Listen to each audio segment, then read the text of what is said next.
Praise the lord. మీకు కాదు, పలుకుతుందో చూస్తున్నాను. వినబడుతుందా? వెనక కూర్చున్నవారు ఎవరు వినబడకపోతే ముందుకు రండి. ఈ పిల్లలు తల్లులైనా తండ్రులైనా వెనకకు వెళ్ళడం మంచిది. మరి తుంటరి పిల్లలు అయితే ఆ ప్రక్కకి వెళ్ళడం మంచిది. ఈ గంతులేసే పిల్లల్ని తల్లిదండ్రులు అదుపు చేయండి. ఒకవేళ పిల్లలకు ఎవరూ లేరంటే నేను సిద్దిపేట తీసుకెళ్ళి అనాథాశ్రమంలో వేస్తాను. పర్లేదా? ఇటు కూర్చోండి అమ్మ, నా ముందు కూర్చోండి. ఇటు జరగండి, అటుపోయారు ఎందుకు? రండి, ఇటు రండి.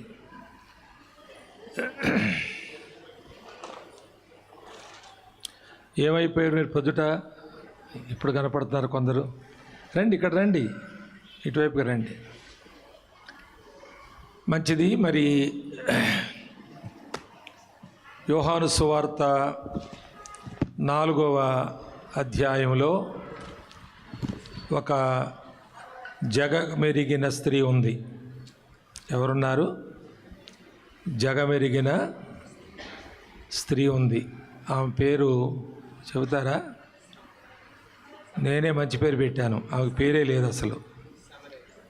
సమరయ స్త్రీ అంటే సమరయ ప్రాంతంలో సుకార్ అనే గ్రామము సమరయుల ప్రాంతంలో ఉంది కనుక ఆమెను సమరయ స్త్రీ, షూనేము పట్టణస్థురాలు అన్నట్లుగా. అలాగే సురూఫెనికై స్త్రీ అంటారు కదా, అలాగే ఈమెను సమరయ స్త్రీ అంటారు. ఈమె జగమెరిగిన స్త్రీ అని నేను ఎందుకు అన్నానంటే, ఆమె తెలియని వారు క్రైస్తవ లోకంలో ఎవరు ఉండరు. కానీ ఆమె గురించి ఏమని తెలుసు అనేదే సమస్య. చాలాసార్లు మనం బైబిల్లో ఉన్న కొన్ని క్యారెక్టర్స్ దేవుడు ఎందుకు బైబిల్లో వారిని ఉంచాడు అనంటే, వారి ద్వారా మనం నేర్చుకోవాల్సిన పాఠాలు వారి జీవిత చరిత్రలో ఉన్నాయి. కనుక 2 రోల్ మోడల్స్ మనకు బైబిల్లో ఉంటారు. ఒకరు వీళ్ళలాగా మీరు బ్రతకూడదు అని చెప్పడానికి కొందరు ఉంచాడు. మీరు కయ్యను వంటి వారు కాకూడదు అన్నాడు. అంటే వాళ్ళలాగా మీరు బ్రతకూడదు అతనిలాగా అని ఉంచాడు. మరి వీరి వలె మీరు బ్రతకాలని మరికొన్ని రోల్ మోడల్స్ మనకు ఉంచాడు. యోసేపు ఒక మాట అంటాడు వాళ్ళ సహోదరులతో, నేను దేవునికి భయపడువాడను అంటాడు. 42:18. వినండి మీరు, చాలు, ఇదంతా ఉపోద్ఘాతమే. దేవునికి నేను భయపడువాడను అని ఇంకొక మాట యాడ్ చేశాడు. మీరును భయపడిన ఎడల ఆయన మిమ్మల్ని కూడా దీవిస్తాడు అని. కనుక యోసేపు మనకు ఒక రోల్ మోడల్. యోసేపు వలె మనం జీవించాలి, అలాగూ మనం ఆశపడాలి. అలాగూ మనము ఎవరి వలె జీవించాలి అనేటువంటి ఒక నిర్ణయం చేయాలంటే, బైబిల్లో ఏ భక్తుని వలె జీవించడం వలన దేవుణ్ణి మహింపరచగలము, దేవుడు మనలను ఆశీర్వదించగలడు అనే ఒక సెలక్షన్ మనం పెట్టుకుంటే, మనం హెబ్రీ పత్రికలో 11వ అధ్యాయంలోకి వెళ్ళొచ్చు. వినండి మీరు, హెబ్రీ పత్రిక 11వ అధ్యాయంలో 19 మంది ఉంటారు. ఆ 19 మంది కూడా దేవునిని మహింపరిచినటువంటి విశ్వాస విజయ వీరులు అని వాళ్ళు చెప్పుకోవచ్చు. అందులో 3 స్త్రీలు కూడా ఉన్నారు. అబ్రహాం భార్య, 2 స్త్రీలు, అబ్రహాం భార్య, అలాగే రాహాబను వేశ్య. మనం వాళ్ళిద్దరిని చూస్తే చాలా కాంట్రరీ లైఫ్ వాళ్ళది. అంటే ఒకరు విభేదించుకునే జీవితం. కానీ చివరికి వాళ్ళు పరివర్తన చెందినటువంటి రాహాబు తాను దేవుని యందు విశ్వాసం ఉంచి విశ్వాస విజయ వీరులతో ఆమె చేరుకుంది. ఆ విధంగా మరి పూర్తిగా పాడైపోయిన సంసోను కూడా ఆ లిస్టులో మనకు చివరికి కనిపిస్తూ ఉంటాడు. తాను అంతిమ దశలో తాను ప్రభువు మీద నమ్మిక ఉంచాడు. చాలా పెద్ద జుట్టు ఉండేది ఆయనకి. ఆ జుట్టు అంతా ఫిలిస్తీయులు గొరిగేశారు. దేవుడు ఆ జుట్టులో తనకు నాజీరు, తన బలమంతా జుట్టులో ఉంది కనుక తన నాజీరుగా ప్రకటించి తల వెంట్రుకలు కత్తిరించకూడదని చెప్పాడు. కానీ తన తల వెంట్రుకల్లో బలం ఉందని తెలుసు. కానీ మరి దానిని ఆయన బయలుపరిచాడు. ఆ దైవ రహస్యాన్ని తాను ఒక వేశ్య కొరకు, ఒక స్త్రీ కొరకు ప్రాణం విసిగిపోయి బయలుపరిచాడు. దాన్ని బట్టి ఫిలిస్తీయులకు ఆమె అప్పగించింది దెలీలా. ఆ తర్వాత తాను బంధించబడ్డాడు. ఒక భక్తుడు ఇలా చెప్పాడు, the binding, grinding and blinding experience of the sin of Samson అన్నాడు. సంసోను యొక్క పాపం యొక్క ప్రతిఫలం ఏంటంటే తాను బంధించబడ్డాడు, తర్వాత కళ్ళు పొడవబడ్డాడు. బ్లైండింగ్ అంటే అంధుడైపోయాడు, కళ్ళు పొడి చేశారు. ఆ తరువాత గ్రైండింగ్ అంటే తిరగలి విసురుతూ ఉండేవాడయ్యాడు కనుక అది పాపం యొక్క ఫలము. తరువాత వెంట్రుకలు కొంచెం పెరిగినట్టుగా చూశాడు. ఆ దేవత ఆ గుడి దగ్గర తాను చంపి అందరూ పండగ చేసుకుందాం అనుకునే సమయంలో తాను తలను నిమురుకున్నాడు. చిన్న వెంట్రుకలు మొలిసిని గుండు చేశాక ఆ చిన్న వెంట్రుక పైన విశ్వాసం ఉంచాడు ఆయన. చాలు, దేవుడు మరలా తిరిగి నాకు వెంట్రుకలు ఇచ్చాడు. నేను పాపినై మూర్ఖుడనై నా వెంట్రుకలు పోగొట్టుకున్నాను. ఎందుకంటే సంసోను విషయంలో స్థూలంగా మాట చెప్పొచ్చు. ఆయన వెంట్రుకల్లో బలం ఉంది, ఆయన కళ్ళల్లో బలహీనత ఉంది. ఎక్కడ పోయినా ఏ స్త్రీని చూసినా కావాలని కోరుకుని వాళ్ళ అమ్మనాయనతో పోట్లాడి పెట్టుకునేవాడు. కనుక తాను ఆ బలహీనత ద్వారా పోగొట్టుకున్నాడు. మరి బంధించబడ్డప్పుడు, కళ్ళు పొడవబడినప్పుడు, అంధుడైపోయినప్పుడు, తరువాత తిరగలి విసిరేటప్పుడు తాను చాలా పశ్చాత్తాపడ్డాడు. కానీ సమయం దాటిపోయింది. కానీ దేవుడు అతన్ని మర్చిపోలేదు.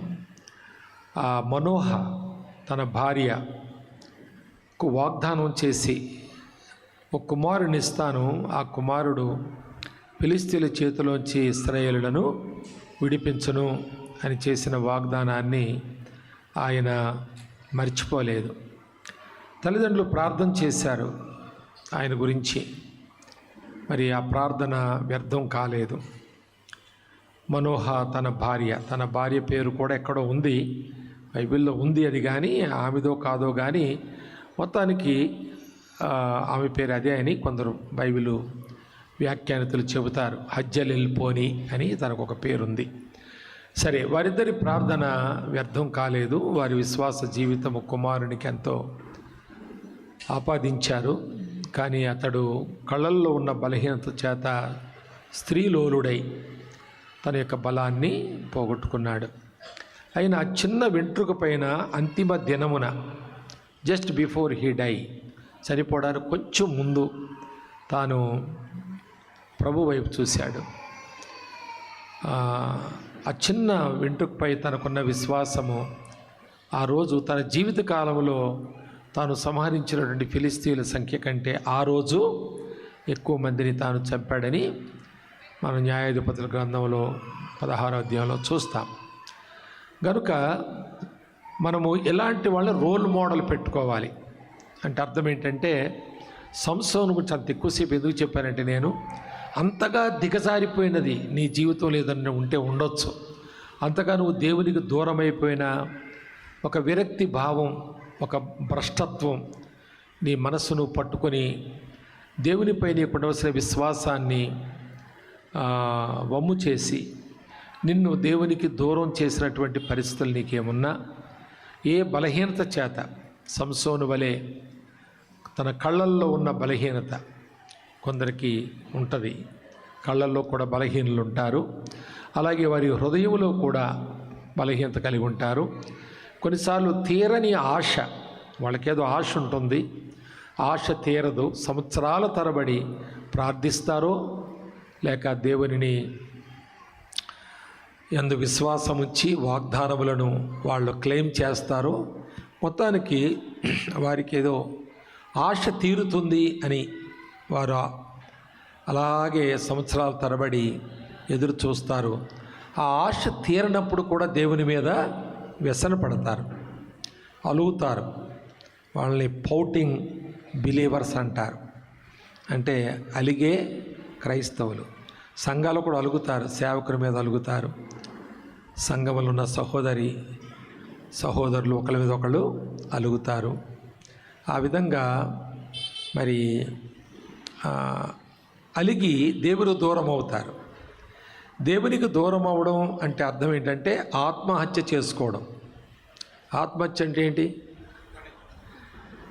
సహజంగా ఆత్మహత్య అంటారు కదా లోకంలో, అంటే వాళ్ళు చచ్చిపోతారు. కనుక క్రైస్తవేతరులు చేసుకునేది ఆత్మహత్య కాదు, వాళ్ళ ప్రాణాన్ని హత్య చేసుకుంటున్నారు. ప్రాణహత్య అది. వాళ్ళకే ఆత్మకు సంబంధం ఉండదు. అసలు వాళ్ళ ఆత్మ సంబంధమైన విషయాలు ఎరగరు, వారికి అందులో ప్రవేశం లేదు, ఆత్మ ఆనందం వారికి లేదు. కానీ being a father you should love your children. కాబట్టి మరి మనకు తెలుసు, మీకు ఒక వచనం మీరు చూడనక్కర్లేదు, నేను చెబుతాను. పేతురు 2వ పత్రికలో నా వైపు చూడండి, కిందకు చూసేస్తారు ఎందుకు వెంటనే.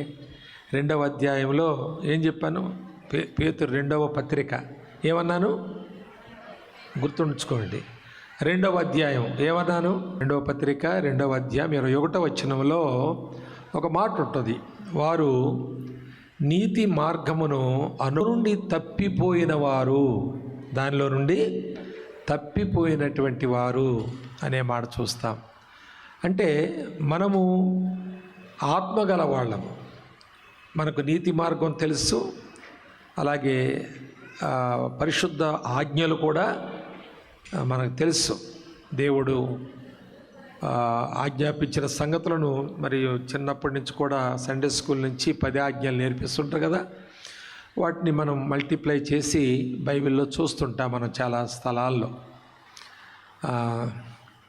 కనుక అందులోంచి తొలగిపోయిన వారు అని వెంటనే 22వ వచనంలో రాయబడిన మాట ఏంటంటే, కుక్క తన వాంతికి తిరిగినట్లు.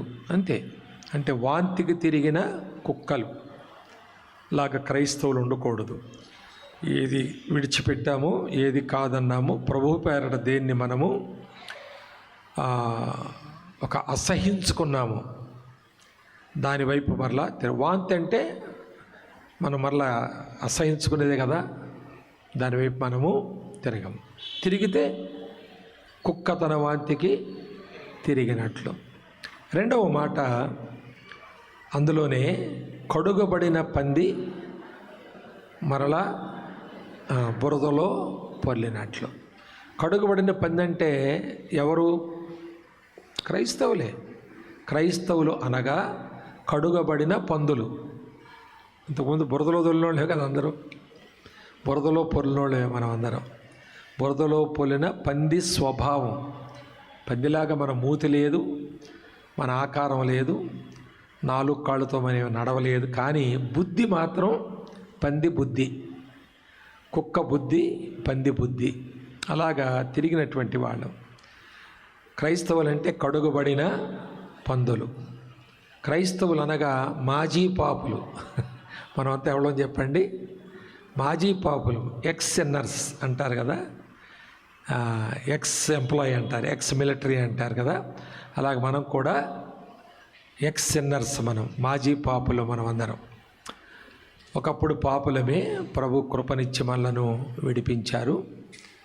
కనుక ఆత్మహత్య అంటే ఎన్ని తెలిసిన వాళ్ళు చావడం ఆత్మహత్య అంటారు.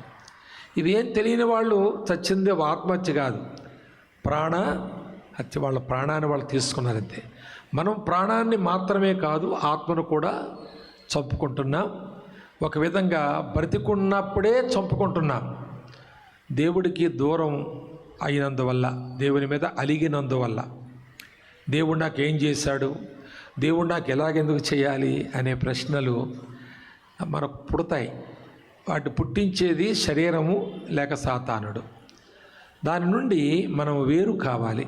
అప్పుడు మన ఆత్మ జీవిస్తూ ఉంటుంది. ఆత్మ సంబంధులుగా ఆత్మ వివేచన కలిగి మనం జీవిస్తాం. ఇది మరి క్రైస్తవ జీవితం యొక్క విధానం.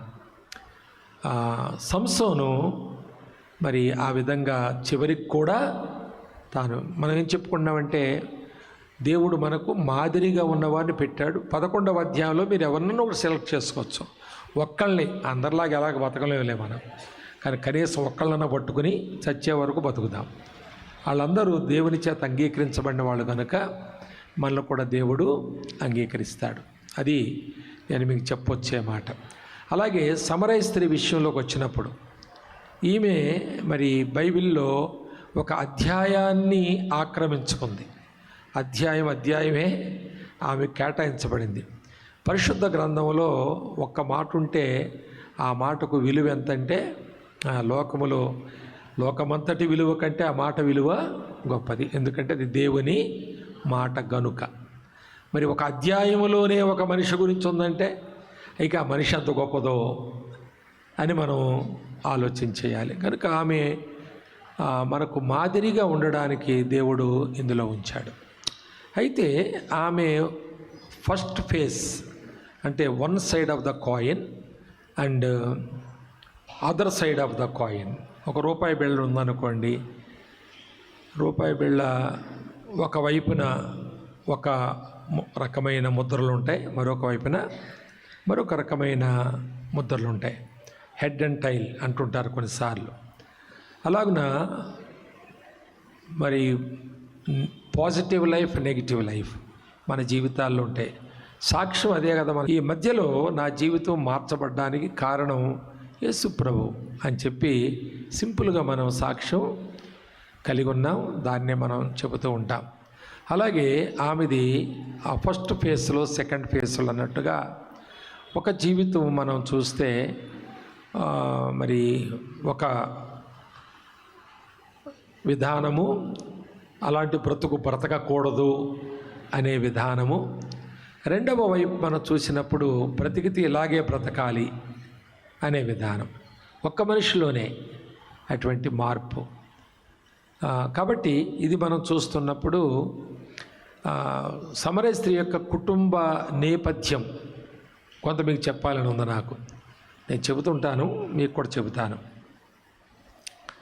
ఆమె తన ఇంటిలో, అసలు మీకు తెలుసు కదా, సమరయులు అంటే యూదుల్లో నుండి వెలివేయబడినటువంటి వారు, వారి సంతతి అలాగా సమరయులుగా గుర్తించబడ్డారు. యూదులు వారిని అంటరాని వారుగా కూడా చూస్తూ ఉంటారు. వారిని సహించరు, వారితో సాంగత్యం చేయరు. అలాగే వారు ఉన్న వైపు దారిలో కూడా వెళ్ళరు. యూదుల నిష్ట మనకు తెలుసు కాబట్టి అసలు వాళ్ళ మీద నుండి వీసే గాలి వీళ్ళు తగలకుండా జాగ్రత్త పడతారు. అంత నిష్ట వాళ్ళకి. అంటే అంత వీళ్ళని వాళ్ళు అసహించుకుంటారు. కానీ ఒక మాట మనం మర్చిపోకూడదు, యూదులకు దేవుడు యెహోవాయే, సమరయులకు కూడా దేవుడు. వారికే విగ్రహారాధన లేదు. వారు కూడా మరి వారి దేవుడు కూడా, వారి దేవుడు యెహోవాయే. కానీ భక్తిలో హీనులైపోయారు. కానీ వారికి విపరీతమైన విగ్రహారాధన సంబంధంగా ఏమి లేకపోయినా భక్తి జీవితంలో అణగారిపోయినటువంటి జాతి అది. తప్పిపోయారు, బాగా పాపముతో చిక్కుకుపోయారు. అలాగే లోకము మాత్రమే వారికి తెలుసు, పరలోకం విషయమై వారికి బోధించబడలేదు. వారికి అది పట్టింపు కూడా వారికి లేదు. అలాంటి వారి మత గ్రంథం లేక వారికి యూదులకే మత గ్రంథం ఉందో ధర్మశాస్త్రం, అలాగే పరిసయ్యులకు కూడా ధర్మశాస్త్రమే. అదే సేమ్ ఆ ధర్మశాస్త్రం ఈ ధర్మశాస్త్రం. అయితే కుటుంబ నేపథ్యం చెబుతానన్నాను కనుక సమరయ స్త్రీ కుటుంబము మరి ఒకంత భక్తిగల కుటుంబం అని చెప్పుకోవచ్చు. ఎలాగో నేను మీకు చెబుతాను. తర్వాత సమరయ స్త్రీ గురించి దానికంటే ముందు చెప్పుకోవాల్సిన 2 మాటలు ఉన్నాయి. ఒకటి, సమరయ స్త్రీ ఆ ఇంటిలో, తను పుట్టిన ఇంటిలో కడసారి అమ్మాయి కావచ్చు, లేక ఒకతే కూతురు కావచ్చు. కడసారి బిడ్డ కావచ్చు, 10 మంది పిల్లల్లో చివరగా పుట్టిన ముద్దుల బిడ్డ కావచ్చు.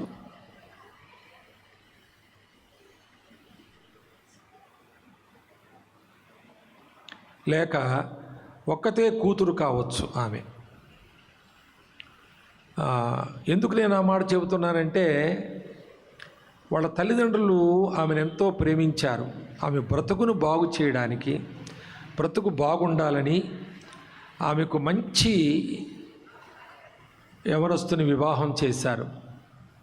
కానీ డిస్టర్బ్ అయ్యారు వాళ్ళు అనుకున్నట్టుగా వాళ్ళిద్దరు కాపురం చేయలేదు. అమ్మో, మా బిడ్డ ఇలాగా విడాకులు అయిపోయి ఇలాగే ఉండకూడదు అని ఇంకో పెళ్లి చేశారు. అయినా డైవర్స్ అయిపోయి, అయ్యో మా బిడ్డ బ్రతికేలా కాకూడదని 5 పెళ్ళిళ్ళు చేశారు. కాబట్టి ఆ బిడ్డని ఎంత ప్రేమిస్తున్నారో, అందుకే కడసారి బిడ్డ అయి ఉండొచ్చు, లేక ఒకతే ఆడపిల్ల అయి ఉండొచ్చు అని చెబుతున్నారు. ఎంతో ప్రేమించారు వాళ్ళు. అందుకే 5 పెళ్ళిళ్ళు అంటే మామూలు విషయం కాదు. 1, 2 ఒకవేళ కొంతవరకు సబబే జరుగుతున్నాయి మన సమాజంలో, దేని కారణం చేతన కావచ్చు. కానీ 5 పెళ్ళిళ్ళు చేసుకున్నది మన ప్రాంతంలో ఉండకపోవచ్చు. పెళ్ళంటే అఫీషియల్ మ్యారేజ్, అది ప్రకటించి చేసుకున్న పెళ్ళి, అందరిలో చేసుకున్న పెళ్ళది. అలాగా 5 పెళ్ళిళ్ళు అయినాయి ఆమెకి. అందుకే ఆమెకున్నటువంటి కుటుంబంలో ఎంతో ప్రేమించే తల్లిదండ్రులు ఉన్నారు. దానికి కారణాలు చెప్పాను, ఒకతే కూతురు కావచ్చని. రెండవ విషయం ఏంటంటే, ఆమె చాలా అందమైనటువంటి అమ్మాయి అయి ఉండొచ్చు. మామూలు అందం కాదు అది, స్త్రీలలో అధిక సుందరి అన్నట్టుగా చాలా అందమైన అమ్మాయి ఆమె అని అనొచ్చు. ఎందుకు నేను అలా చెప్పగలుగుతున్నాను అంటే, ఆమెను మొదట పెళ్లి చూపులకు వచ్చినోడు నచ్చితేనే చేసుకుంటాడు కదా, అందంగా ఉందనే చేసుకున్నాడు. విడిపోయారు. రెండో వాడు చేసుకోవడానికి వచ్చినప్పుడు ఒకడిని వదిలేసిన ఆమెను మరొకటి చేసుకోవడం అని అంటే అది కొంచెం ఆక్షేపణగా ఉంటుంది. అయినా అందాన్ని బట్టి చేసుకున్నాడు. సరే, 1, 2, 3 అయినా 4, 5 ఎలా చేసుకున్నారు ఆమెనంటే అందమే, ఇంకేమీ లేదు, ఆమె సౌందర్యమే.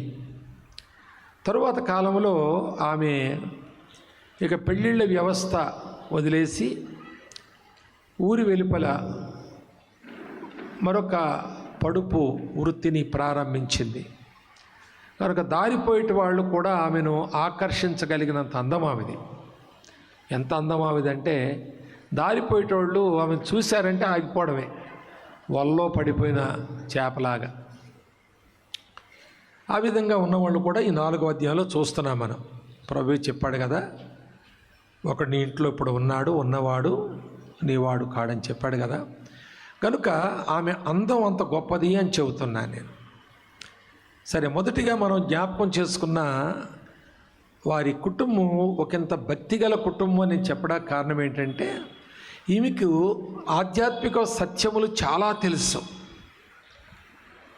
ఎన్ని తెలుసు ఆమెకంటే, చూడండి, యేసుక్రీస్తు ప్రభువు ఆయన ఆ సమరయ మార్గమున వెళ్ళవలసి వచ్చెను అని రాస్తుంది. వెళ్ళవలసి ఎందుకు వస్తుంది? ఎవరు ఆ దాన్ని వెళ్ళరే యూదులు అంటే, ఆయన ఆ సమరయ స్త్రీని గురిపెట్టి ఆమె సరిగా మధ్యాహ్నం బావి దగ్గరకు వచ్చే సమయంలో ఆయనది కోయిన్సైడ్ అయ్యేలాగా సరిగ్గా ఆమె రావడం, ఈయన పోవడం, ఆమె రావడం అనేది ఆయన ఆలోచించి ఆ మార్గమును వెళ్ళి ఆ బావి దగ్గర కూర్చున్నాడు ఆయన. అప్పుడు ఆమె ఆయనతో ఆయన చూసి అనుకోవచ్చు, తన నైజాన్ని బట్టి ఏమనుకోవచ్చు, మంచి అందమైన యవనస్తుడు ఎవరో బావి దగ్గర ఉన్నాడు అని ఇంకా ఏమో ఆమె ఆలోచనలు, ఆమె జీవన విధానాన్ని బట్టి ఆలోచించవచ్చు.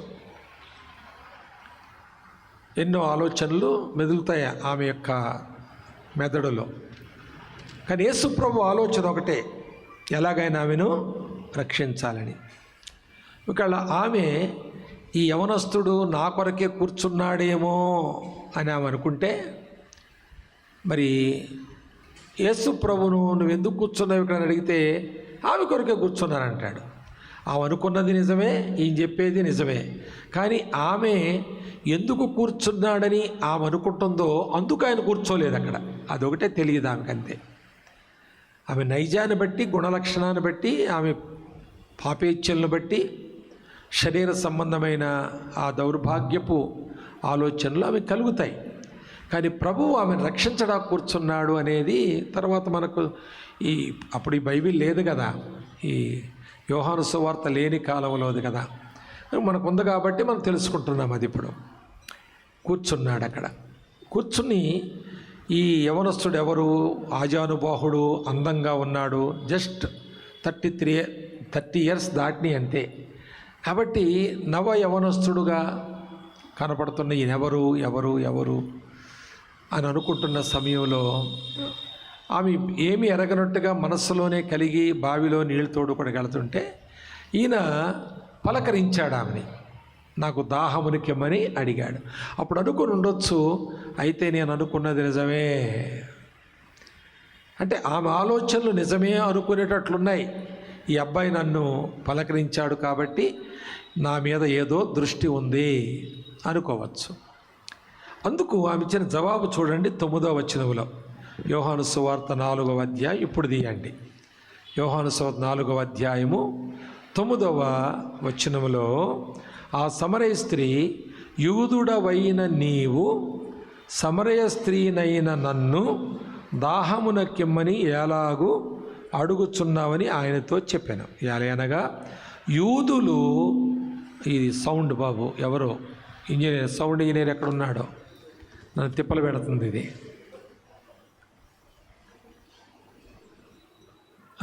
ఇక్కడ కూర్చొని ఆయన కొంచెం వస్తున్నాడు, మీరు కూర్చోండి అయ్యగారు, ఆయన వస్తున్నాడు. ఇక్కడ కూర్చో బాబు. ఏం భోజనం చేస్తున్నావా, మాకైనా వంటలు తయారు చేస్తున్నావా? అక్కడ కూర్చో.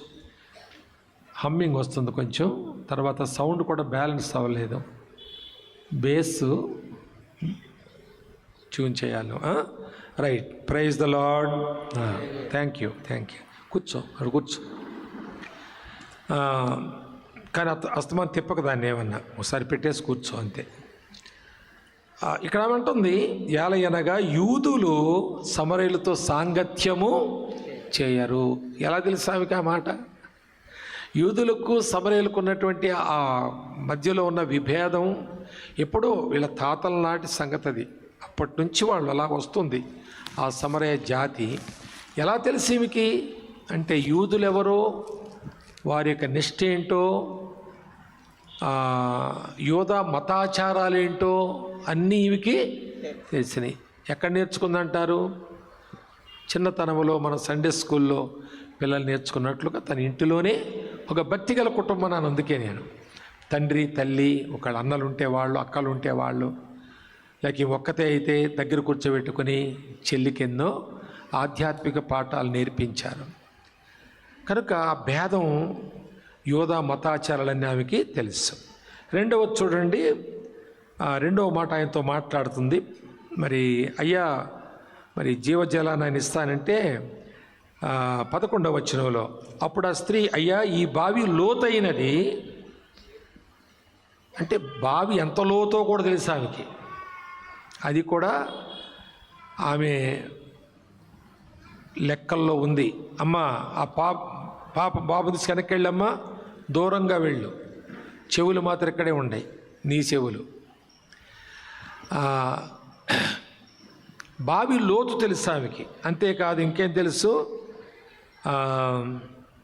12వ వచనంలో, తానును తన కుమారులను పశువులను ఈ బావి నీళ్లు త్రాగి మాకిచ్చిన మన తండ్రి అయిన యాకోబు కంటే నీవు గొప్పవాడవా అంటే పితరుల చరిత్ర కూడా తెలుసు ఆమెకి. ఆయన ఎంత మంచి మాట వాడిందో చూడండి. 12వ వచనంలో మన తండ్రి అయిన యాకోబు అంది. మీ తండ్రి అంటలేదు, మా తండ్రి అంటలేదు, మన తండ్రి అంటే యూదులకు యాకోబు, అబ్రహాము, ఇస్సాకు, యాకోబు, తర్వాత 12 గోత్రాలు. ఈ చరిత్ర అంతా తెలుసు ఆమెకి. ఎక్కడ నేర్చుకుందంటారు? ఏదన్నా 3వ భర్త పాస్టర్ గారు అయి ఉంటాడంటారా? BTHM చేసి వచ్చా? కాదు, తండ్రి ఇంటనే ఇవన్నీ నేర్చుకుంది తాను. తర్వాత అసలు బావి ఎవరు తవ్వారో చెబుతుంది, ఎప్పుడు తవ్వారో చెబుతుంది, ఎందుకు తవ్వారో చెబుతుంది, ఆ బావిలో నీళ్లు ఎవరు తాగేవారో చెబుతుంది, దాని లోతుపాతలన్నీ చెబుతుంది. కనుక ఒక భక్తిగల కుటుంబంలో ఆమె పెరిగింది. ఆ తరువాత మాట మనం చూస్తే ఇంకొక మాట చెప్పింది. ప్రభు అడుగుతాడు, సరే నీళ్ళు ఇస్తాను, మీ పెనిమిటిని తీసుకురామంటే నాకు పెనిమిట్లు లేరు అంటది. నువ్వు సత్యమే చెప్పావమ్మా, పెనిమిట్లు లేరు, 5 ఉండేవారు కానీ ఇప్పుడు నీకెవరు లేరు పెనిమిటిగా ఆ హోదాలో అని చెప్పి సత్యమే చెప్పిదేమంటాడు 18వ వచనంలో. 19లో ఆ స్త్రీ, అయ్యా నీవు ప్రవక్తవని, ప్రవక్తల వ్యవస్థ కూడా తెలుసు అనమాట ఆమెకి. ప్రవక్తలంటే ఎవరు? దేవునికి మానవులకు మధ్యవర్తులు. దేవుడు వారికి మానవుల ఆంతర్యాన్ని బయలుపరుస్తాడు. ప్రవక్తలు దాన్ని ప్రజలకు ఉపదేశిస్తారు, ప్రజలు మారతారు, దేవుని దగ్గర పశ్చాత్తాపడి దేవుని ప్రజలుగా ఆయన ఆరాధిస్తారని చెప్పి ప్రవక్తల గురించి కూడా ఆమె బాగా తెలుసు. ఇది కూడా ఇంటిలోనే నేర్చుకుంది. ఈయన మావోడే కానీ ఎందుకు తిరుగుతున్నాడో అర్థం అవ్వలేదు నాకు. ఇది 2వసారి చూస్తున్నాను నేను. మా దగ్గర ఈ అలవాట్లు ఉండవు, మరి హైదరాబాద్ వచ్చి నేర్చుకున్నాడు ఏమో మరి ఆయన. సరే, తరువాత ఆయన ప్రవక్తని ఎప్పుడైతే తెలుసుకుందో వెంటనే ఆమె టాపిక్ చేంజ్ చేసేసింది. ప్లేట్ ఫిరాయించిందంటారు కదా, ఆ ప్లేట్ మార్చేసింది ఆమె. అంతవరకు కొంచెం వ్యంగ్యంగా, నీకేం తెలుసు, 30 ఏళ్ళోడు, ఈమె కొంచెం పెద్దదై ఉంటుంది ఆయనకంటే, 2, 3, 4 సంవత్సరాలే పెద్దదై ఉంటుంది ఆమె. కానీ నీకేం తెలుసు అన్నట్టుగా మాట్లాడింది ఇప్పటి వరకు. ఇప్పుడు ఏమంటుందంటే ఆమె, నువ్వు ప్రవక్తవని నీకన్నీ తెలుసయ్యో అనుకుని మార్పు చేసింది. అక్కడే కూర్చో, మళ్ళీ లేవాల్సి వస్తే తెలియదు, కానీ ముందుకు రావడం మంచిదే కానీ మధ్యలో లేవడం మంచిది కాదు ఎవరికైనా. సరే, లేచి రావచ్చు తప్పకుండా, కానీ వెనకాలే కూర్చోవాలి, మళ్ళీ తగుదనంట ముందుకు రాకూడదు. That is great disturbance. కాబట్టి 20వ వచనంలో ఆమె, మా పితరులు ఈ పర్వతమందు ఆరాధించిరి. ఏం మాట్లాడుతున్నామే? ఆరాధన గురించి మాట్లాడుతుంది. ఆరాధన గురించి మీకు అద్భుతమైన మాట చెప్తాను. మత్తయి సువార్తలో వినండి, 1వ అధ్యాయం 1వ వచనం నుంచి. మార్కు సువార్త 16 అధ్యాయాలు, మత్తయి 28 పోయినాయి, మార్కు 16 పోయినాయి, లోక 24 అధ్యాయాలు పోయినాయి. యోహాను సువార్త 4వ అధ్యాయం 19వ వచనం వరకు బైబిల్లో మనకు ఆరాధన అనే మాట క్రొత్త నిబంధనలో కనబడదు, ఎక్కడ కనబడదు. మొట్టమొదటిగా ఆ మాట పలికిన వ్యక్తి ఎవరంటే ఈ పనికిమాలిన స్త్రీ. ఆ అత్యున్నతమైన మాట మొట్టమొదట ఏ నోట పలికిందంటే పాడైపోయిన నోట పలికింది. అంటే ఇది ఎప్పటి నేర్చుకున్న ఆరాధన మాట, ఎప్పుడు అలవాటు ఆమెకి? చిన్నప్పటి నుంచే అలవాటు. అందుకే ఆమె ఏమంటుందో చూడండి, మా పితరులు ఈ పర్వతమందు పితరులు ఆరాధించిరి. నాన్నగారు, తాతగారు, ముత్తాతగారు అన్నట్టుగా ఉంది ఇది. కనుక అప్పటి నుంచి ఒక ఆరాధన వస్తుంది ఇక్కడికి. కానీ ఆరాధించవలసిన స్థలం ఈ గెరేజీం అనే పర్వతం కాదు. గెరేజీం అనే ఒక పర్వతం ఉందని మనం బైబిల్లో మ్యాప్ల్లో చూస్తాం. అది కాదు, ఆరాధించవలసిన స్థలం ఏంటో కూడా తెలుసు ఆమెకి. ఏమని చెప్తుంది చూడండి ఆమె, ఆరాధింపవలసిన స్థలము యెరూషలేములో ఉన్నదని మీరు అంటే యూదులు చెబుతారు. అది నిజమే. కానీ మేము అంటరాని వారం కాబట్టి అక్కడ ఆరాధించడానికి మేము ఎల్లవుడు కాదు, అనుమతించబడము. అందుకు ఉపశమనంగా ఇక్కడ ఆరాధిస్తున్నామేమో. ఆరాధన గురించి ఆమె మాట్లాడుతుంది. అక్కడే చాలాసార్లు ఆరాధన ఆరాధన ఆరాధన అనే మాటలు ఆ 3-4 వచనాల్లోనే మనం ఎక్కువగా చూస్తాం. కనుక ఇది అద్భుతమైన మాట అనిపించింది నాకు. Which is the most important to worship God.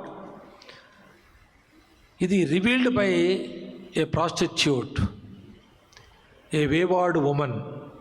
దారి తప్పినటువంటి ఒక స్త్రీ మాట్లాడడం, ఒక కులట వ్యభిచారి మాట్లాడడం చూడడం ఆశ్చర్యమే. అంత ఆశ్చర్యకరమైన మాట ఆమె ఎరిగి ఉంది అని అర్థం. ఇవన్నీ ఎందుకు చెప్పారంటే మీకు నేను ఇన్ని ఆధ్యాత్మిక సత్యాలను ఎరిగి పాపంలో బ్రతుకుతుంది. ఇది నేటి క్రైస్తవుల యొక్క చాలా ఎక్కువ మంది పరిస్థితి. వేల మంది క్రైస్తవులలో ఇలాంటి వాళ్ళు వేళ్ల మీద లెక్కించవచ్చు. వేలాది మంది క్రైస్తవులు ఇవన్నీ ఎరుగుదురు. నీతి మార్గమును అనుభవపూర్వకముగా ఎరిగి పరిశుద్ధ ఆజ్ఞలను వారు తెలుసుకున్నవారై వాటి నుండి తప్పిపోయిన వారు, తొలగిపోయిన వారు, కుక్క వాంతికి తిరిగినట్లుగా తిరిగిన వారు, కడుగబడిన పంది మళ్ళా బురదలో పొలినట్లుగా పొర్లుతున్న వారి సంఖ్య వేల మీద ఉంటే అటువంటి వాటిని విడిచిపెట్టి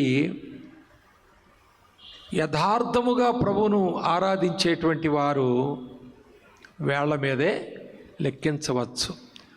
ఈ సంఘంలో ఎందరున్నారంటే 500 మంది అనవచ్చు, 50 మంది అనవచ్చు. కానీ అందులో ఎందరూ, అందుకే ఇక్కడ ప్రభు ఒకటి రివీల్ చేశాడు ఆమెకి 23వ వచనంలో, ఆరాధించడం కొండల మీదో పర్వతాల మీదో యెరూషలేములో కాదమ్మా. ఆరాధించడం అనే ఆరాధన యథార్థముగా ఆరాధించువారు ఆత్మతోనూ సత్యముతోనూ తండ్రిని ఆరాధించు కాలం వచ్చున్నది, అది ఇప్పుడును వచ్చి ఉన్నది. తన్ను ఆరాధించువారు అట్టివారే కావాలనని తండ్రి కోరుచున్నాడు. అంటే యథార్థత కలిగి ఆరాధించాలి. ఆత్మతో సత్యముతో ఆరాధించుట అనేది యథార్థమైన ఆరాధన. అలాంటి ఆరాధికుల కొరకు దేవుడు వెతుకుతున్నాడు. ఇక్కడ ఎవరున్నారు అని దేవుడు వెతికితే నువ్వు దొరక్కపోతే సమరయ స్త్రీ కంటే నువ్వు శ్రేష్ఠుడవు కాదు, శ్రేష్ఠురాలివి కూడా కాదు. ఎందుకంటే ఈ ఇద్దరు పిల్లలు ఎవరు తీసుకెళ్ళి మా ఊరు హాస్టల్ వేసేస్తాను చూడండి, అమ్మ నాన్న లేకపోతే వీళ్ళకి.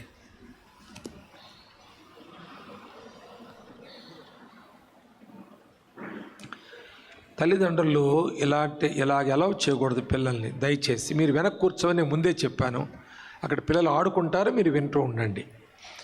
ఈమె సంవత్సరానికి ఒకసారి పర్వతం మీదకి వెళ్తుంది ఆరాధించడానికి. సంవత్సరానికి ఒకసారి, ఒకరోజు మనలా మూడు రోజులు మీటింగ్ పెట్టుకుంటున్నారు, మనకు తెలియదు. సంవత్సరానికి 3 రోజులు అనుకుందాం ఆరాధన. కొవ్విన పొట్టేళ్ళని అర్పించవచ్చు, ఇంకేదో స్తుతి యాగం చేయొచ్చు, సమర్పణలు చేయొచ్చు, ఏమైనా మొక్కుబళ్ళు చెల్లించవచ్చు, ఏమైనా చేసుకొనివ్వండి. సంవత్సరానికి ఒకసారి ఒక 3 దినాలు వేసుకుందాం మనం. ఇంకెన్ని దినాలు ఉంటాయి సంవత్సరానికి? 362 దినాలు ఉంటాయి. 365లో 3 దినాలు తీసేస్తే 3 దినాలు పర్వతం మీదకి వెళ్ళి ఆరాధిస్తుంది. మిగిలిన 362 దినాలు కొండ దిగి వ్యభిచారం చేస్తుంది. మీరు నన్ను అనుమతిస్తూ మాట చెబుతాను, వారంకు ఒకసారి ఆదివారం వచ్చి ఆరాధన చేస్తున్నావు, మిగిలిన 6 దినాలు ఏం చేస్తున్నావు? ప్రశ్న ఎవరు వేసుకోవాలి? నేను నిన్నేయాలా, నీకు నిన్ను నువ్వేసుకోవాలా?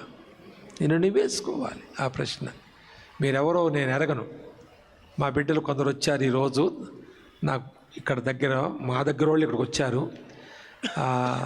వాళ్ళకు కూడా ఈ ప్రశ్న వేసుకోవాలి. ఆదివారం వారానికి ఒకరోజు ఆదివారం ఆరాధనకు వస్తున్నాము, చేతులు ఎత్తుతున్నాము, ఆరాధన చేస్తున్నాము, ఇలాగ అంటున్నాము, ఎన్నో అంటున్నాము, అసలు కళ్ళ నీళ్ళు కార్చేస్తున్నాము. బయటికి వెళ్ళి 6 దినాలు ఏం చేస్తున్నాం అనేది ప్రశ్న. ఈ దినాల్లో ఇలాగూ నిలబడి చేతులెత్తి ఆరాధన చేయడం అనేది ఒక షోక్గా తయారైంది. నిజంగా ఆత్మపూర్ణులై ఆరాధిస్తే మంచిదే. చేతెత్తడం తప్పు కాదు, నిలబడడం తప్పు కాదు, హల్లెలూయా అనడం తప్పు కాదు, ఆరాధించడం తప్పు కాదు. ప్రభువులో మనం మమేకమై ఆ విధమైనటువంటి ఆరాధన సలపడం దేవునికి మహిమే. కానీ అది ఆర్టిఫిషియల్ అయిపోతే, తప్పనిసరి అయిపోతే మరి అది ఒక డ్రామాటిక్గా మారింది, నాటకీయంగా. శ్రీకాకుళంలో ఒకసారి ఓ మీటింగ్ జరిగితే ఆ మీటింగ్ చాలా పెద్దది. స్టేజ్ మీద ఉన్న ఒక ఆవిడ సింగర్, గాస్పల్ సింగర్, పాటలు పాడదు. అయితే అక్కడ కొంచెం పల్లికారులు ఉంటారు. వాళ్ళల్లో ఒక ఆమె చర్చికి వస్తుంటుంది. వాళ్ళ ఆయన రాడు, సుట్టకాల్చుకుంటూ ఉంటాడు. అయితే ఆ రోజు పెద్ద మీటింగు వాళ్ళ ఇంటి ముందే అలాగా గ్రౌండ్లో. ఆ మందంట, రావయ్యా, ఎన్నిసార్లు చెప్పినా నువ్వు రావు, ఎప్పుడు చుట్టకాల్చుకుంటా ఉంటావు, ఏంటి నీ బ్రతుకు, రా అని చెప్పి బలవంతంగా చుట్ట ఆరిపేసుకుని అక్కడ పెట్టుకుని జేబులు వేసుకుని మొత్తానికి వచ్చాడు. ఆ లుంగి మీదే అలాగే వచ్చాడు. వచ్చాక నిలబడ్డాడు. అందరూ లేచి నిలబడండి, చేతులున్న వాళ్ళంతా చేతులు ఎత్తండి, చేతులంతా చప్పలు కొట్టండి అని మాట్లాడతారు కదా, సర్కాస్టిక్గా మాట్లాడతారు కదా. ఈ సింగర్స్కి భాష అలాంటివి ఉంటాయి కొన్నిసార్లు. కుడి చెయ్యి ఎత్తండి అంటారు. కుడి చెయ్యి లేనివాడికి ఎత్తడానికి లేదన్నాడు. వాడికి ఏ కారణం చెప్పి కుడి చేయి లేకపోతే అక్కడ రక్షణ లేదనమాట. ఎవరిని ఈరోజు రక్షణ తీర్మానం చేస్తే కుడి చేయి ఎత్తమంటారు. వాడు కుడి చేయి లేదనుకోండి, అదిగా నాకు రక్షణే లేదనుకుంటాడా? ఎందుకు ఇలాంటి మాటలు? ఆ టెర్మినాలజీ మారాలి, కానీ మారదు. స్టేజ్ ఎక్కేసరికి ఇంకా వారు మైకు పట్టుకుంటే మైకులోకి వెళ్ళిపోతారన్నాడు ఒక ఆయన. అట్లా ఏదో మైకులోకి పోతుంటారులేండి. సరే, మొత్తానికి నిలబడి, అందరు నిలబడితే నిలబడి కూర్చున్నామేంటుందంట భార్య పక్క నుండి, వెనకాల ఎక్కడ కూర్చుని, నిలబడతానులే అని నిలబడ్డాడు. చేతులెత్తు, అందరు ఎత్తుంటే కింద వేసి కూర్చున్నాం ఏంటంటే చేతులెత్తాడు. హల్లెలూయా హల్లెలూయా అంటుంటే ఇలాగే బీరిపోయి అంటారు కదా, అలాగే చూస్తున్నాడు. ఏంటి ఇలా ఏదో అంటున్నారు, ఏదో భాష మాడుతున్నారు అన్నట్టుగా. ఆయనకేం తెలుసు హల్లెలూయా అంటే? అనుకున్నాడు. అనుకుంటే అల్లు అంటే అటు ఇటు ఈయనకి ఏ అర్థం కాక ఆంజనేయ ఆంజనేయ ఆంజనేయ ఆంజనేయ అన్నాడు. వీడియోగ్రాఫర్లు తీసి చూడండి, లుంగీరి మీద కొడిచి ప్రభుని ఆరాధిస్తున్నారని ఎవడో ఫోటో తీసి రేపు పేపర్లు వేస్తాడు.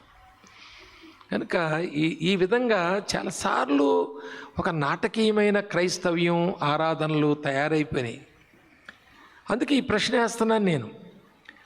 ఆదివారం ఇక్కడ ఆరాధనకు వచ్చి నువ్వు ఆ 3 గంటలు 4 గంటలు ఉండి బయటికి వెళ్ళిన తర్వాత ఇంకా నీకు 6.5 దినాలు, 6 దినాల 21 గంట ఉంది. ఇంకా ఓ 3-4 గంటలే కదా ఇక్కడ ఉండేది, మనం 20 గంటలు ఉన్నాయి అనుకుందాం. మరి ఆ 6 దినాల 20 గంటలు more or less total 7 days అని చెప్పుకోవచ్చు. కనుక ఆదివారం ఇక్కడికి వస్తున్నావు, మిగిలిన 6 దినాలు నువ్వు ఎలా బ్రతుకుతున్నావు? ఒకవేళ ఆదివారం ఇక్కడ 3-4 గంటలు బ్రతికినట్లుగా, ఉన్నట్లుగా, మనస్సు కలిగి ఉన్నట్లుగా, అటువంటి గొప్ప ఆరాధన చేసినట్లుగా మిగిలిన 6 దినాలు బతకపోతే, సహోదరుడా సహోదరి, నువ్వు సమరయ స్త్రీ కంటే ఏం మంచిదానివి, ఏం మంచోడువు? అది రాత్రి ప్రశ్న. నన్ను త్వరగా ముగించమన్నారు. మరి లేటుగా ఇచ్చారు నాకు. మీ ఇష్టం వచ్చినప్పుడు ఇచ్చారు కాబట్టి నా ఇష్టం ముగింతాను నేను. ఎవరు అడుగుతారండి? కాబట్టి గమనించండి, ఆ 6 దినాలు నిన్ను ప్రభు చూస్తా లేదన్నట్టుగా బ్రతుకుతున్నావు. ఆదివారం మాత్రం నీ అంత భక్తులు లేరన్నట్టుగా చూపించుకుంటున్నావు. ఇది సమరయ స్త్రీ యొక్క ఒక face, one side of the coin అన్నట్లుగా ఆమె జీవితానికి ఒక మరి నెగిటివ్ ఫేస్లో ఆమెను చూసాం మనం. కానీ వినండి, ఈమెకు ఇంకొక గ్రేడ్ ఉంది. ఆ గ్రేడ్ మీకు చెప్తాను. 24వ వచనంలో, అంటే ఆధ్యాత్మికమైన గ్రేడ్ గురించి చెబుతూ ఇది కూడా చెప్తాను. దేవుడు ఆత్మ గనుక ఆయన ఆరాధించువారు ఆత్మతోనూ సత్యముతోనూ ఆరాధింపవలెను అని ప్రభు చెప్పాడు. 25లో ఆ స్త్రీ ఆయనతో, ఈ మాటలు చాలాసార్లు రిపీటెడ్గా ఉంటాయి మనకి ఇందులో. ఆ స్త్రీ ఆయనతో అంటే ప్రతి మాటకు ఆమె కౌంటర్గా మాట్లాడడం ప్రారంభించింది. ఆ మాటల్లో అత్యున్నతమైన మాట నాకు అనిపించిందండి. ఆరాధన సరే సరి. 25వ వచనంలో ఆ స్త్రీ ఆయనతో, క్రీస్తనబడిన మెస్సయ్య వచ్చునని నేను ఎరుగుదును. క్రీస్తనబడిన మెస్సయ్య కూడా ఎరుగునట్టు ఆమె. క్రీస్తు అనేది గ్రీక్ పదము, మెస్సయ్య అనేది హీబ్రూ పదము. అంటే క్రీస్తును గ్రీకులో హీబ్రూలో కూడా ఆమెకు అలా లేదా? ఇప్పుడు చాలామంది ఏమి తెలియకపోయినా రెవరెండ్ అని పెట్టుకుంటున్నారు. కొందరు డాక్టర్ అని కొనుక్కుంటారు, రోడ్ల మీద దొరుకుతుంది, ఎవరు అమ్ముతుంటారు, సంస్థలు ఏమి ఉన్నట్టున్నాయి దానికి కొనుక్కుంటుంటారు. రెవడా అని వాల్ పోస్ట్ మీద అంటింటారు. రెవడ అంటే రెవరెండ్ డాక్టరు. రెవడా తర్వాత ఏదో పేరు ఉంటుంది. ఇక ఆయన పేరు దుమ్ము పట్టేసి ఉంటాయి, రోడ్ల మీద వేశారు నా ఫోటో. నన్ను ఎంత గోళ్ళ మీద ఎందుకు ఎక్కించారండి బాబు, ఈ దుమ్ము కొట్టేస్తుంది నా ముఖం అంతా. వీళ్ళు కూడా వేసినట్టున్నారు మరి వాల్ పోస్టర్లో ఆ రోడ్ల మీద.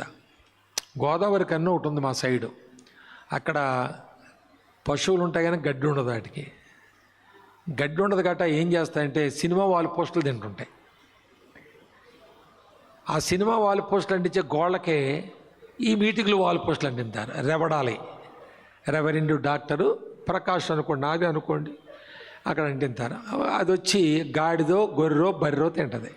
అందుకు పనికొస్తాం మేము, అంతే. గోళ్ళకి ఎక్కింతే మమ్మల్ని ఎందుకు ఆ లేనిపోయిన బడాయి మనకి. కాబట్టి ఆ డిగ్రీ న్యాయం ఇవ్వాలంటే సమరయ స్త్రీకి ఇవ్వాలి. ఎందుకంటే ఆమె గ్రీక్ వచ్చు, హీబ్రూ వచ్చు. గ్రీకులో ఏమంటారో హీబ్రూలో ఏమంటారో ఆమెకు బాగా తెలుసు. ఇంకో అద్భుతమైన మాట ఏంటంటే అందులోనే 25లోనే ఆయన వచ్చినప్పుడు మాకు సమస్తమును తెలియచేయను. కనుక ప్రభు వస్తే సమస్తము తెలియచేస్తాడు మనకి అనేవాడు. మనం ఇప్పుడు అంటున్నాం, మనం ఎందుకు బైబిల్ ఉంది కూడా చదివి అంటున్నాం మనం. సత్యస్వరూపియగు ఆత్మ వచ్చినప్పుడు మిమ్మల్ని సర్వసత్యములోనికి అని ఇప్పుడు అంటున్నాం మనం. కానీ ఆమె అప్పుడే అన్న మాట, యేసు ప్రభు మమ్మల్ని సర్వసత్యములోనికి నడిపిస్తాడు అనే మాట.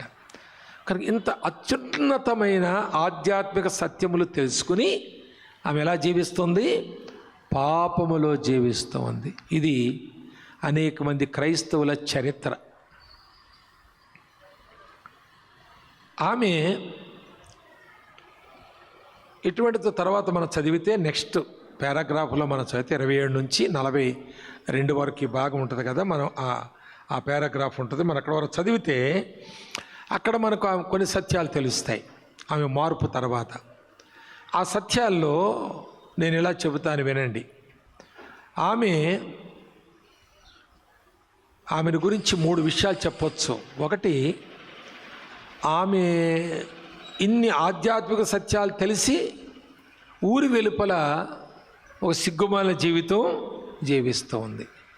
రెండవది, యేసు ప్రభుతో ఒకవేళ గంటలు తరబడి మాట్లాడింది అనుకుందాం, కానీ ఆయన గుర్తుపట్టలేకపోయింది. గంటల తరబడి మాట్లాడడం. మనం కూడా బైబిళ్ళు ఉంటాయి, చదువుతాము, చర్చికి వచ్చి పాటలు పాడతాము, ఇంకా ఆధ్యాత్మికమైన అనేక కార్యక్రమాల్లో పాల్గొంటుంటాం. కానీ యేసుక్రీస్తు కలిగిన మనస్సు మీరును కలిగి ఉండుండి అనేవాళ్ళు అనే మాట అందరూ విన్నాం. ఎందరో కలిగి ఉన్నాం, వాళ్ళు కూడా వేళ్ళ మీద లెక్కపట్టచ్చు. గుర్తుపట్టడం లేదు ఆయన. మనం ఆయన రక్షకుడుగా ఎరుగుదాం. పేతురు రాస్తాడన్నమాట, మీరు క్రీస్తు యేసును మీ హృదయంలో ప్రభువుగా ప్రతిష్ఠించుకోండి. రక్షకుడుగా మనం ఎరుగుట అవసరమే, కానీ బతికినంతకాలం రక్షకుడు కాదు ఆయన. మనకు ఒకసారి రక్షకుడు, ఆ తర్వాత ఆయన ప్రభువు. మనకి ఆయన మనల్ని ఏలువాడు, మనల్ని నడిపించువాడు, మనకు ఉపదేశించువాడు, మనలను సమన్వయపరిచేవాడు, అంతేకాదు మనలను కంట్రోల్ చేసేవాడు ప్రభువు. కనుక రక్షకుడు అన్నంత కాలం తప్పు చేసి క్షమించు, తప్పు చేసి క్షమించు, తప్పు చేసి క్షమించంటాం. కానీ ప్రభువు అన్నాక ఒక తప్పు చేయొచ్చు, గద్దించబడతాం, ఇంకెప్పుడు ఆ తప్పుని మనము చేయము. కనుక విశ్వాసులమైన మనము క్రీస్తును రక్షకుడుగా మాత్రమే ఎరిగి జీవితకాలం అంతా దాన్ని బట్టే ఆనందించడం కాదు, ఆయన ప్రభువుగా ప్రతిష్ఠించుకొనుడి అంటాడు. మన హృదయములలో ప్రతిష్ఠ చేసుకోవాలి. ఒకవేళ మన నోట ఒక అబద్ధం ఆడే అవసరంతో జారిపోవడమో ఏదైనా జరిగినప్పుడు నాలుగు ఖర్చుకుంటాం. ఎందుకంటే ప్రభువును మనం ప్రతిష్ఠించుకున్నాం కనుక దాన్ని రానివ్వం బయటికి. ఒకవేళ పొరపాటున వచ్చినా తప్పకుండా మనం వాళ్ళ దగ్గర తప్పు ఒప్పుకుంటాం. అలాగ అబద్ధం ద్వారా ఏదైనా మనం సంపాదిస్తే తిరిగి మరలా ఇచ్చేస్తాం. నేను పొరపాటున తీసుకున్నాను, మన మనస్సులో నెమ్మది ఉండదు. ఎప్పుడు ప్రభువుగా ఆయన మనం ప్రతిష్ఠించుకుంటే, లేకపోతే ఎన్ని పాపాలన్నా చేస్తాం, ఆదివారం బైబిల్ పట్టుకొచ్చేస్తాం, పాటలు పాడేస్తాం. ఇక్కడ 6 దినాలు ఎన్ని దౌర్భాగ్యమైన పనులన్నా చేస్తాం, ఎన్ని వక్ర మార్గాల్లోనైనా తిరుగుతాం, ఆదివారం మాత్రం ఏమి ఎరగనట్టు చర్చకు వచ్చేస్తాం. కాబట్టి సమరయ స్త్రీ జీవితంలో ఇన్ని ఆధ్యాత్మిక సత్యాలు తెలిసి ఊరి వెలుపల సిగ్గుమాలిన బ్రతుకుతూ ఉంది. రెండవది, ప్రభువుతో గంటల తరబడి మాట్లాడి ఆయన ఎవరో గుర్తుపట్టలేదు. మూడవది, ఆమె సుకార్ అనే గ్రామానికి వెళ్ళి ఊరిని ప్రభు దగ్గర తెచ్చింది. ఆమె కెపాసిటీ ఏంటంటే ఒక ఊరిని కదిలించగల కెపాసిటీ, కానీ ఒక నిరుపయోగమైన తుప్పు పట్టిన యంత్రంలాగా ఊరి వెలుపల పడి ఉంది కొంతకాలంగా. అర్థమవుతుందా? కనుక మనము నిజంగా సమరయ స్త్రీకి నాకు ఏమి తేడా ఉందని ఆలోచిస్తే, ఈ మూడిట్లో తేడా ఉందా నీకు? ఆయన్ను ఆత్మ సంబంధ సత్యాలు ఎన్నో తెలుసు నీకు గోల్డ్ ఎడ్జ్డ్ బైబిల్ కూడా ఉంటుంది కొన్నిసార్లు. కొందరికి గోల్డ్ ఎడ్జ్డ్గా ఉంటారు, వాళ్ళకి డిగ్నిటీని బట్టో లేకపోతే అభిమానాన్ని బట్టో. కానీ బ్రతుకులో బైబిల్ ఉండదు, చేతిలోనే బైబిల్ ఉంటుంది. బైబిల్ను పరిశుద్ధంగా చూస్తారు. ఎవరన్నా బైబిల్ కాళ్ళవై పెట్టి పడుకుంటారా మంచానికి? ఎవరన్నా బైబిల్ కింద వదిలేస్తారా నేల మీద? దాన్ని ఎక్కడో పరుస్తారు. ఒకవేళ మన పిల్లలు అలా నడుస్తూ కానీ బైబిల్ కాలు తగిలింది అనుకోండి, వెంటనే అరే రే రే రే దేవా క్షమించు ప్రభు ఎన్నో అనేస్తాం. బైబిల్ను మనం పరిశుద్ధంగా చూడాలని దేవుడు మనకు బైబిల్ని ఇవ్వలేదు. బైబిల్ ద్వారా మనం పరిశుద్ధపరచబడాలని బైబిల్ ఇచ్చాడు మనకి. మీరు దీన్ని పూజించండి, బైబిల్ని, దానికి దండం పెట్టండి, దాని తలవైపుని పెట్టండి, పైన పెట్టండి, కాలు తగిలితే ఇలాగ అనుకోండి అని బైబిల్ ఇవ్వలేదు. కాలు పొరపాటు తగిలింది, కావాలని మనం ఏమి దాన్ని తన్నం మనం. కానీ కాలు పొరపాటు తగిలింది, ఇట్స్ ఆల్ రైట్, తగిలింది. ఇది తెల్ల కాగితాల మీద నల్ల అక్షరాలు. బైబిల్ ప్రింటింగ్ ప్రెస్కి వెళ్ళాను నేను ఒకసారి. ఇవన్నీ ఇది ఎంత ఉండదు, అది చాలా పెద్ద పెద్ద కాగితాలు. ఇది ఎంత ఉందండి, కార్పెట్ దీని ఏమంటారు, అది ఎంత ఉంది, ఈ స్టేజ్ ఎంత ఉంది, అంత కట్టింగులు ఉంటాయి. దాని మీద ఎన్నో అధ్యాయాలు ప్రింట్ అయి ఉంటాయి. వాటిని వాళ్ళ తరీకాలో ఫోల్డ్ చేసి తర్వాత బైబిల్ చేస్తారు, కంపోజ్ చేస్తారు, ఆ బంచెస్ అన్నీ తయారు చేస్తారు. అయితే అవి ఇలా పరిచేసి ఉంటే అందులో వర్కర్స్ దాని మీద నడుపుతారు. ఏమండి, ప్రింటింగ్ ప్రెస్లో మీరు ఏ ప్రింటింగ్ ప్రెస్ అయినా చూడండి, పేపర్లు ఆరడానికి పెడతారు, వాటి మీద నడుపుతారు. వాళ్ళు పెద్ద ఏమీ పట్టించుకోరు. కనుక బైబిల్ చాలామంది తొక్కేశాక మనకు వచ్చింది ఇది. నేను ప్రెస్లో చూసి చెప్తున్నాను మీకు ఈ విషయాలు నేను. కనుక దీన్ని దేవుడు మనకి దీన్ని పరిశుద్ధంగా కాపాడండి, నెత్తి మీద పెట్టుకు ఊరేగండి అని కాదు ఇవ్వడం. దీని ద్వారా మీ జీవితాలను పరిశుద్ధపరచుకోమని ఇచ్చాడు, అంతే. కనుక బైబిలు దేవుడు మనకు చదవడానికి ఇవ్వలేదు. చదవమని చెప్పాడు, బైబిల్లో ఉంది, కానీ చదవడానికి ఇవ్వలేదు. బైబిల్ దేవుడు మనకు ఎందుకు ఇచ్చాడంటే నడవడానికి ఇచ్చాడు. కానీ ఎందుకు చదవాలి బైబిల్ని? ఎలా నడవాలో తెలుసుకోవడా చదవాలి. ఎలా నడవాలో తెలుసుకునే బుద్ధి లేకపోతే, మనసు లేకపోతే బైబిలు చదవలసిన అవసరం నీకేమీ లేదు. నువ్వు బైబిల్ చదివినందువల్ల దేవుడు సంతోషించడు. బైబిలును అనుసరించి నడిచినందువల్ల సంతోషిస్తాడు. కనుక బైబిల్ చదివేశాను, పూర్తి చేశాను, సంవత్సరానికి అయిపోయింది, బహుమానం ఇవ్వండి. బహుమానం కొరకు బైబిల్ చదువుతారు. సంవత్సరంలో బైబిల్ పూర్తి చేయడానికి నువ్వు చదివితే బైబిల్ పూర్తవద్దు, కానీ నీ జీవితంలో ఏ నూతన కార్యం ప్రారంభం కాదు. కేవలం బైబిల్ చదవడాకే నువ్వు చదివితే. నేర్చుకోండి ఈ మాటలు. మీరు దీవించబడతారు, ఆశీర్వించబడతారు, అమెరికా వెళ్ళిపోదురుగాక, పిల్లలు పుట్టేదురుగాక, మీ అందరికి ఉద్యోగాలు వచ్చేసునుగాక, ప్రమోషన్లు దొరుకునుగాక, మీ ఆశలు తీరునుగాక అంటే అసలు అవన్నీ కుదరవండి. అసలు నీకు బైబిల్కి నీకు సంబంధమే లేదు. మరి ఆది యందు దేవుడు అని ఎక్కడుంది? ఆదికాండం 1:1. ఆది యందు వాక్యము అది ఎక్కడుంది?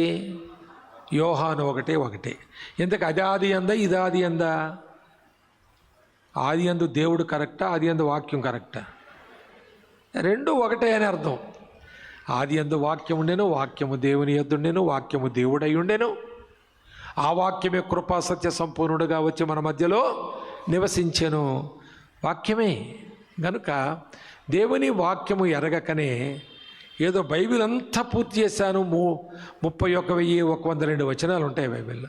అవి నువ్వు చదవడం పెద్ద కష్టం, బ్రహ్మాండం ఏం కాదు, చదవచ్చు. కానీ నిజానికి దేవుడు బైబిల్ ఇచ్చింది నడవడానికే, మనం చదివి మూసేయడానికి కాదు, ఊరుకోవడానికి కాదు. కనుక Bible as slow as possible, ఎంత నెమ్మదిగా చదవగలవో అంత నెమ్మదిగా చదవాలి, అర్థమయ్యే వరకు చదవాలి. బైబిల్ ఎలా చదవాలో తెలుసా? ఉత్తరం చదివినట్టు చదవాలి. ఎలాగా? ఉత్తరం ఎలా చదువుతారు? ఉత్తరం వచ్చినన్నే చదువుతారు. మొదటి మాట ఏ పని నా ఉత్తరం చదువుతారు. తర్వాత అర్థమయ్యే వరకు చదువుతారు. అర్థం కాకపోతే ఏం చేస్తారు? మరలా చదువుతారు. మరలా అర్థం కాకపోతే వేరయ్య గారి మీరు చెప్పాలి. మళ్ళీ అర్థం కాకపోతే మళ్ళీ చదువుతారు. మళ్ళీ అర్థం కాకపోతే రాసినోడిని అడుగుతారు, ఏంట్రా బాబు ఇలా రాస్తే నాకు అర్థం అవుతుంది. అలాగే రాసినోడిని అడగాలి మనం, దేవుణ్ణి అడగాలి మనం. కనుక అది ఆ పారాగ్రాఫ్, ఆ సెంటెన్స్ మనకు ఆ వచనం మనకు అర్థమయ్యే వరకు చదవాలి. అర్థం కాకపోతే మళ్ళా చదవాలి. దీనికి సంబంధించిన వ్యాఖ్యాన గ్రంథాలు రెఫర్ చేయాలి. పాస్టర్ గారు ఉన్నారు, పాస్టర్ గారిని అడగాలి. ప్రార్థనలో దేవుని కూడా మనం తెలుసుకోవచ్చు. అంతేగాని చదివి పడేయడం కాదు, చదివి పడేసాను అన్నట్టు కాదు బైబిల్ చదివేది. కాబట్టి సమర స్త్రీ అంతసేపు ప్రభుతో మాట్లాడుతున్న ఆయన ఎవరో అర్థం కాలేదు. అప్పుడు చూడండి, ఆ చక్కని మాట చూడండి, 26వ వచనములో, యేసు నీతో మాట్లాడుచున్న నేనే ఆయనను అనేను. అంతే, ఆమె జీవితంలో పెను మార్పు వచ్చింది. ఎలాగ మార్చబడింది? నీకు రక్షణ అనుభవం ఉంటే. నేను 1978వ సంవత్సరంలో జూలై నెల 31వ తేదీన యేసు ప్రభును తన కృప చేత నా రక్షకుడిగా అంగీకరించడానికి ఆయన కృప చూపాడు. నేను వ్యతిరేకని, బాగా బైబిల్ కూడా తొక్కి దేవుడు అంటే నా కాళ్ళు ఎరగొట్టమని చూస్తాను అని ఒక రకమైన విర్రవీగిపోయే స్వభావము. అలాంటి నన్ను ప్రభు రక్షించడం, మీ అందరికంటే ఎక్కువగా ప్రభు నన్ను ప్రేమించాడు అనుకుంటాను. మీరు ఎవరలా చేసి ఉంటారు కదా. గనుక ఆ ప్రేమకు నేను ఇప్పుడు కూడా తట్టుకోలేనంత తలడిల్లిపోతుంటాను. ఆయన కృపను నేను జ్ఞాపకం చేసుకుంటుంటాను. గనుక ఎప్పుడైతే నేనే అని ఆయన అన్నాడో, మీరు చూడండి బైబిల్లో కొన్ని మాటలు ఉంటాయి, నేనే అన్న మాటలు ఉంటాయి. ఒకసారి గెత్సెమనే తోటలో రాణువారు ఆయన పట్టుకోవడానికి గుదియలు ఈటెలు పట్టుకుని ఎదుగుతుంటే, మీరు ఎవరిని ఎదుగుతున్నారంటే నజరేయుడైన యేసునంటే నేనే అంటాడు. అప్పుడేం జరిగింది చెప్పండి? వారు వెనకకు తూలి పడిపోయేరి. నేనే అనే ప్రభావితమైన మాట ఆయన అన్నప్పుడు ఆమె జీవితం పటాపంచలైపోయింది. ఆమెలో లోతైన కార్యం జరిగింది. పెను మార్పు ఆమె జీవితంలోనికి వచ్చింది. కానీ 26, 27 వచనాల మధ్యలో మీరు ఒక 4, 5, 6 వచనాలు రాసుకోవచ్చు. ఏవైనా మన అనుభవం ఎలాగుందో తన అనుభవం ఆపాదించి మనం రాసుకోవచ్చు. చివరి మాట చెప్పి చివరి మాట అంటే మరోసారి చివరి మాట ఉంది. 28వ వచనంలో ఆ స్త్రీ తన కుండ విడిచిపెట్టి ఊరిలోనికి వెళ్ళి, కుండ విడిచిపెట్టింది అంటే అర్థం ఏంటంటే ఇక వెనకకు వెళ్ళే అవకాశం లేకుండా చేసుకుంది. కుండ ఎందుకు తెచ్చింది? నీళ్లు పట్టుకెళ్ళాలి. కానీ కుండ వదిలేసిన అర్థం ఏంటి? ఇక నేను వెనకకు వెళ్ళను, నో టర్నింగ్ బ్యాక్, వెనకకు వెళ్ళను. క్రైస్తవ జీవితం అదండి. మీకు మాట చెప్పనా? గొంగలి పురుగు తెలుసా మీకు? క్యాటర్ పిల్లర్ అంటారు కదా. గొంగలి పురుగు ఎలా ఉంటుంది? ఎంతమందికి ఇష్టం? ఎంతమంది దాన్ని పెంచుకుంటారు? ఎంతమంది ఇంట్లోకి రానిస్తారు? అది కనబడితే ఎంతమంది ఆనందిస్తారు? ఎవరికి ఇష్టం ఉండదు. అసలు గొంగలి పురుగు కాదు. It's not an insect. అది it's a stage in the life cycle of butterfly కదా. దాన్ని ఏమంటారండి? సీతాకోక చిలుక జీవితంలో అదొక దశ. అది గొంగలి పురుగు ఇంకో గొంగలి పురుగు పుట్టలేదు. అదొక దశ. ప్యూపా, లార్వా దశలు ఉన్నాయి కదా దాని సైకిల్లో. అలాగా దాన్ని మెటమార్ఫసిస్ అంటారు. సైన్స్ స్టూడెంట్స్కి అది తెలుస్తుంది. అంటే రూపాంతరము చెందడం. గొంగలి పురుగులో నుండి సీతాకోక చిలుక వస్తుంది. గొంగలి పురుగు సీతాకోక చిలుక అయ్యాక సీతాకోక చిలుకను ఎంత అందంగా ఉంటుంది? మనందరి ఇళ్లలోకి రావాలని ఆశ ఉంటుందా? వస్తుంది? అది రాదు. అది పువ్వుల మీద, చెట్ల మీద ఆహ్లాదంగా గాలిలో మీ ఇంట్లోకి రమ్మంటే రాదు అది. కానీ అందుకే మనం ఏం చేస్తామంటే సీతాకోక చిలుక బొమ్మలు తెచ్చి గోడకు పెట్టుకుంటాం మనం దాన్ని తనివి తీరడానికి. అది రాదు కాబట్టి. గొంగలి పురుగు వస్తే రానివ్వం. ఇది రాదు. గొంగలి పురుగు పాక్కుంటే ఇంట్లోకి రాబోతుంటే దాన్ని చంపడేయటం ఏదో చేస్తుంటాం మనం, చీపురుతో చేస్తాం. అట్లా ఆహ్లాదంగా రంగురంగులతో ఎగురుతుంటుంది. దాన్ని పట్టుకుని ఒకవేళ నీకు సాధ్యమైతే భూతద్దం పెట్టి చూడు ఒకసారి, ఎక్కడైనా గొంగలి పురుగు ఆనవాళ్ళు ఉన్నాయా దీంట్లో అని. గొంగలి పురుగు ఆనవాళ్ళు ఈ ఒక్కటి ఉందనేది ఎవరైనా కనిపెడితే వాళ్ళు పెద్ద సైంటిస్టులు అన్నట్టే. ఒక్క ఆనవాలు కూడా ఉండదు. అనగా పాత జీవితానికి క్రొత్త జీవితానికి అంత తేడా క్రైస్తవ జీవితం. వాళ్ళే క్రైస్తవులు అంటారండి. ఏడుకో మాట చెప్తాను, మీ మనసులో చచ్చే వరకు జ్ఞాపకం పెట్టుకోండి. అదేంటంటే ఎన్ని గొంగలి పురుగులైనా ఎప్పటికైనా ఏం కావాలి చెప్పండి?